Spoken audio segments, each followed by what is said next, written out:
नमस्कार दोस्तों, आपका स्वागत है मेरे YouTube चैनल स्टडी जीके गुरुजी पर। दोस्तों, आज की वीडियो में हम जानने वाले हैं लॉ ऑफ टॉर्ट से रिलेटेड एक महत्वपूर्ण वाद। दोस्तों, वाद का नाम है रायलैंड बनाम फ्लेचर का वाद। दोस्तों, यह एक महत्वपूर्ण वाद है। तो दोस्तों, इस वाद को हम 7 बिंदुओं के माध्यम से समझेंगे। तो दोस्तों, ये 7 बिंदु कौन कौन से हैं, आइए हम यह भी देख लेते हैं। दोस्तों, सबसे पहले हम देखेंगे वाद का शीर्षक, फिर वाद का परिचय, फिर प्रकरण के संक्षिप्त तथ्य, फिर वाद का विचारण, फिर वाद प्रश्न, फिर न्याय निर्णय और दोस्तों अंत में विधि के प्रतिपादित सिद्धांत के द्वारा इस टॉपिक को हम खत्म करेंगे। तो आइए दोस्तों, हम एक एक करके इन 7 बिंदुओं को और अच्छे से समझते हैं, ताकि जो यह वाद है इसे हम और अधिक सरलता से समझ सकें। आपका प्रथम बिंदु है वाद शीर्षक, जिसे टाइटल भी कहा जाता है। तो दोस्तों, यह जो वाद है इसका टाइटल है रायलैंड बनाम फ्लेचर 1868 LR 3HL 330। तो दोस्तों, यह इस वाद का टाइटल है। आइए दोस्तों, हम दूसरा जो बिंदु है उसे भी अच्छे से समझ लेते हैं। तो दोस्तों, आपका दूसरा जो बिंदु है वह है वाद परिचय।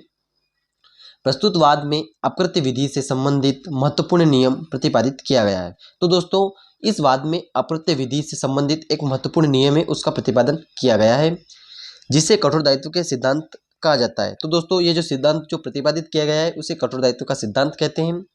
इसमें न्यायालय के समक्ष मुख्य विचारणीय बिंदु खतरनाक वस्तुओं के उपयोग और उनके संग्रह से कारित क्षति की क्षतिपूर्ति का निर्धारण का था। तो दोस्तों, आपका तृतीय बिंदु है वाद के तथ्य। दोस्तों, वाद के तथ्य के माध्यम से यह जो केस था उसकी जो पूरी डिटेल थी या जो हिस्ट्री थी वो हम अच्छे से समझ सकते हैं। तो आइए दोस्तों, तीसरे बिंदु की शुरुआत करते हैं। प्रस्तुत वाद में वादी फ्लेचर एक कोयले की खान का मालिक था तथा प्रतिवादी रायलैंड, जो कि उसका पड़ोसी था, एक मिल का मालिक था। तो दोस्तों, इस वाद में 2 व्यक्ति होते हैं। वादी, जिसका नाम फ्लेचर होता है और वह एक कोयले की खान होती है, उसका मालिक होता है।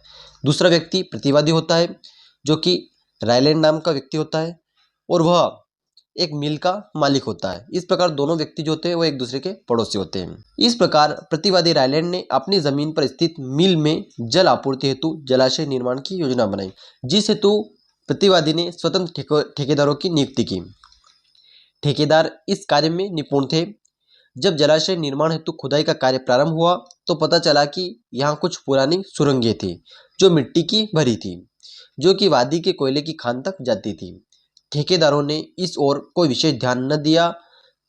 प्रतिवादी रायलैंड की भूमि पर जब जलाशय बनकर तैयार हो गया तो प्रतिवादी रायलैंड के द्वारा जलाशय को जल से भर दिया गया। बाद में जल के भार से सुरंगों की मिट्टी में दरारें पड़ गई और मिट्टी गल गई और सुरंगों से पानी भरता हुआ वादी फ्लेचर की कोयले की खान में भी भर गया, जिससे कोयले की खान के मालिक फ्लेचर को अपार क्षति हुई, जिसकी भरपाई हेतु वादी फ्लेचर द्वारा न्यायालय में क्षतिपूर्ति वाद प्रतिवादी रायलैंड के विरुद्ध संस्थित किया गया। तो दोस्तों, आप वाद के जो तथ्य थे उन्हें पढ़कर अच्छे से समझ गए होंगे कि इस केस में हुआ क्या था। दोस्तों, 2 व्यक्ति होते हैं, वादी फ्लेचर एवं प्रतिवादी रायलैंड। वादी जो होता है वह एक कोयले की खान का मालिक होता है। प्रतिवादी जो होता है वो उसका पड़ोसी होता है और एक मिल का मालिक होता है। उससे अपने मिल की आवश्यकताओं की पूर्ति हेतु जलाशय का निर्माण करने की वह योजना बनाता है और इस योजना के हेतु वह स्वतंत्र ठेकेदारों की नियुक्ति करता है। वह स्वतंत्र जो ठेकेदार होते हैं वह अपने कार्य में निपुण होते हैं। दोस्तों, जब उन ठेकेदारों के द्वारा जलाशय की खुदाई की जाती है तो उन ठेकेदारों को पता चलता है कि नीचे कुछ सुरंगें हैं और ये जो सुरंगें हैं ये मिट्टी की भरी हुई है और इन जो सुरंगें हैं ये सुरंगें अंत में वादी जो है फ्लेचर, उनकी जो कोयले की खान है वहाँ पर जाकर ये समाप्त हो जाती है। तो दोस्तों, जो ठेकेदार होते हैं उनके द्वारा इन सुरंगों पर कोई विशेष ध्यान न दिया जाकर उस जलाशय की खुदाई की जाती है। बाद में दोस्तों, प्रतिवादी जो होता है वह अपने जलाशय में पानी को भरता है। तो दोस्तों, जो जलाशय की जो मिट्टी होती है वह गल जाती है और दरार पड़ने से सुरंगें जो होती है उनमें पानी का रिसाव होता है और अंत में पानी होता हुआ वादी फ्लेचर की जो कोयले की खान है उनमें जाने लगता है और कोयले की जो खान है वह भर जाती है और वादी को अपार क्षति होती है। इस क्षति की भरपाई हेतु जो वादी होता है वह न्यायालय में एक वाद दायर करता है, जो कि एक ट्रायल कोर्ट होती है और उस ट्रायल कोर्ट में वादी के द्वारा प्रतिवादी से क्षतिपूर्ति हेतु एक वाद संसाधित किया जाता है। दोस्तों, ट्रायल कोर्ट में विचारण। फ्लेचर वादी होता है बनाम रायलैंड। रायलैंड क्या है? प्रतिवादी है। ट्रायल कोर्ट ने वादी फ्लेचर के वाद को खारिज कर दिया। ट्रायल कोर्ट द्वारा पारित आदेश से व्यथित एवं असंतुष्ट होकर वादी फ्लेचर द्वारा एक अपील अपीली न्यायालय में की गई। अपीली न्यायालय द्वारा विचारण। अपीली न्यायालय में फ्लेचर जो होता है वह अपीलार्थी होता है और रायलैंड जो होता है वह प्रत्यर्थी होता है। अपील न्यायालय द्वारा वादी अपीलार्थी फ्लेचर का वाद स्वीकार कर लिया गया, जिसकी अपील प्रतिवादी रायलैंड के द्वारा लॉर्ड सभा में की गई। लॉर्ड सभा में न्यायमूर्ति ब्लैकबर्न ने अपना निर्णय दिया। लॉर्ड सभा द्वारा विचारण। रायलैंड अपीलार्थी बनाम फ्लेचर प्रत्यर्थी। लॉर्ड सभा के सामने अपीलार्थी रायलैंड के द्वारा अपनी अपील प्रस्तुत करने के निम्नांकित आधार अर्थात तर्क प्रस्तुत किए गए। तो दोस्तों, प्रथम आधार है उसका, प्रतिवादी अपीलार्थी रायलैंड के द्वारा अपने जलाशय का कार्य ऐसे स्वतंत्र ठेकेदारों से कराया गया था जो अपने कार्य को करने में पूर्ण रूप से सक्षम तथा निपुण थे तथा उनके द्वारा बड़ी सावधानी एवं सतर्कता से जलाशय का कार्य पूर्ण किया गया था। रायलैंड के द्वारा दूसरा जो आधार बताया गया कि वादी फ्लेचर को जिस तरह की क्षति वर्तमान वाद में कारित हुई उसका अनुमान एक सामान्य बुद्धि एवं विवेक वाला व्यक्ति द्वारा किया जाना बिल्कुल भी संभव नहीं था। तीसरा आधार बताया गया है, वादी को कारित क्षति प्रतिवादी की असावधानी या लापरवाही का परिणाम नहीं थी, जिसके जवाब में प्रत्यर्थी फ्लेचर के द्वारा अपने बचाव में लॉर्ड सभा के समक्ष निम्नांकित बिंदु बताए गए। प्रथम बिंदु था दोस्तों, अपीलार्थी के ठेकेदारों के द्वारा असावधानी से कार्य किया गया था। जब उनको खुदाई के दौरान ज्ञात हुआ कि जलाशय के नीचे वादी फ्लेचर के सुरंगें हैं, तो अपीलार्थी के ठेकेदारों के द्वारा उक्त सुरंगों को भरा जाना आवश्यक था ताकि वादी फ्लेचर को क्षतिकारित न हो।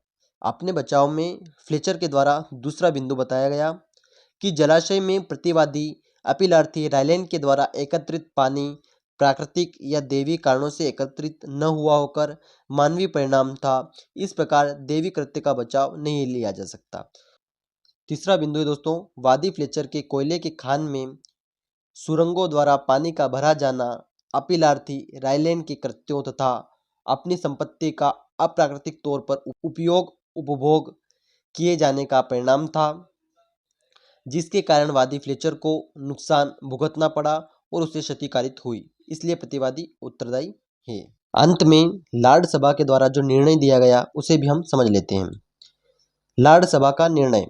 दोनों पक्षों के तर्कों को श्रवण करने के पश्चात लॉर्ड सभा ने अपना निर्णय देते हुए कहा कि अपीलार्थी रायलैंड के द्वारा अपनी भूमि का अप्राकृतिक उपयोग एवं उपयोग किया गया था। इस प्रकार जलाशय में पानी का संग्रह करने से वादी फ्लेचर को हानिकारित की गई है। न्यायालय ने इस केस में कठोर दायित्व के सिद्धांत को प्रतिपादित किया। कठोर दायित्व का सिद्धांत। प्रत्येक व्यक्ति को अपनी अचल संपत्ति का उपयोग उपभोग करने का अधिकार होता है, पर वह अपनी संपत्ति का उपयोग उपभोग स्वाभाविक ढंग से ही कर सकता है। दोस्तों, प्रत्येक व्यक्ति जो होता है वह अपनी संपत्ति का उपयोग उपभोग कर सकता है, परंतु उसे अपनी संपत्ति का उपयोग और उपभोग स्वाभाविक ढंग से ही करना चाहिए। अर्थात ऐसे उपयोग कर सकता है जैसा कि कोई सामान्य बुद्धि एवं विवेक वाला व्यक्ति करता है।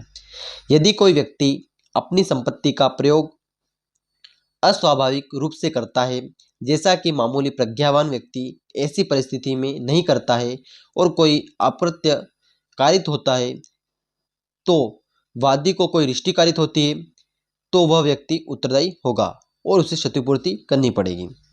इस प्रकार लॉर्ड सभा ने अपीलार्थी की अपील को खारिज कर दिया और विधि के नए सिद्धांत का प्रतिपादन किया। तो दोस्तों, आपका अगला बिंदु है विधि के प्रतिपादित सिद्धांत। प्रथम, यदि कोई व्यक्ति अपनी संपत्ति का अप्राकृतिक प्रयोग करता है या किसी ऐसी वस्तु का संग्रह करता है जो कि खतरनाक प्रकृति की है, तो व्यक्ति ऐसा अपना जोखिम पर करता है। दूसरा प्रतिपादित सिद्धांत है, यदि ऐसी खतरनाक वस्तु के अप्राकृतिक प्रयोग से या खतरनाक वस्तु के संग्रह से किसी वस्तु को कोई रिष्टि या हानि कारित होती है, तो व्यक्ति उत्तरदायी होता है। और अंत में यह सिद्धांत कठोर दायित्व के सिद्धांत के नाम से जाना जाएगा। तो आशा करता हूं दोस्तों आपको रायलैंड बनाम फ्लेचर का जो वाद है वो पूरी तरह से अच्छे से समझ में आ गया होगा। दोस्तों कठोर दायित्व के सिद्धांत को समझने में आपको अभी भी कोई परेशानी आ रही है तो दोस्तों नीचे डिस्क्रिप्शन में लिंक दी हुई है, उस वीडियो लिंक पर क्लिक करके आप कठोर दायित्व के सिद्धांत को और अच्छे से समझ सकते हैं। आशा करता हूं दोस्तों आपको आज का टॉपिक समझ में आ गया होगा। तो दोस्तों यदि आप पीडीएफ डाउनलोड करना चाहते हैं तो नीचे डिस्क्रिप्शन में दिए हुए लिंक पर क्लिक करके आप पीडीएफ को डाउनलोड कर सकते हैं। साथ ही हमारे अन्य सोशल मीडिया प्लेटफॉर्म से डिस्क्रिप्शन में जाकर भी आप जुड़ सकते हैं। धन्यवाद दोस्तों। आपको वीडियो अच्छा लगा हो तो वीडियो को लाइक कर दीजिएगा, कमेंट कर दीजिएगा और वीडियो को अधिक से अधिक संख्या में शेयर कर दीजिएगा। दोस्तों यदि आप ऐसी ही अन्य वीडियो देखना चाहते हैं तो हमारे चैनल को सब्सक्राइब कर दीजिए। मिलते हैं नई वीडियो में, तब तक के लिए जय हिंद, जय भारत।